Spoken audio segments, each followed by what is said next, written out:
Ako si Philip Gonowon. Dati akong OFW from Spain. Since nanggaling ako sa isang probinsya ng Bicol na hindi masyadong kilala, San Vicente Norte, Iriga City.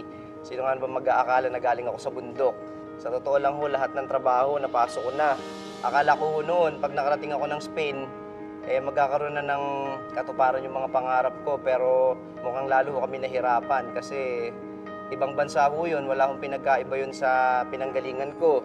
Wala pa rin hong nagbabago sa buhay namin. Ganun pa rin, mahirap.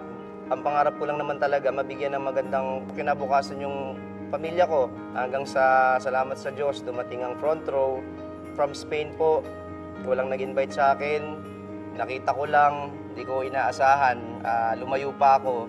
Yung pangarap ko po pala nandito lang sa tabi-tabi. Nasa front row lang ho.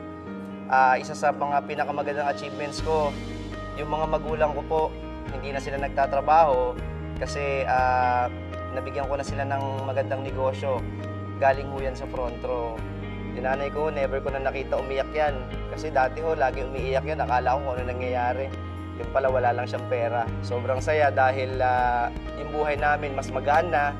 Yung pangarap ko, unti-unti ko nakukuha. Basta huwag kang mawawala ng tiwala sa Diyos, tiwala sa sarili mo. Tuloy-tuloy lang basta may pangarap ka. Wala namang imposible sa mga taong maraming pangarap.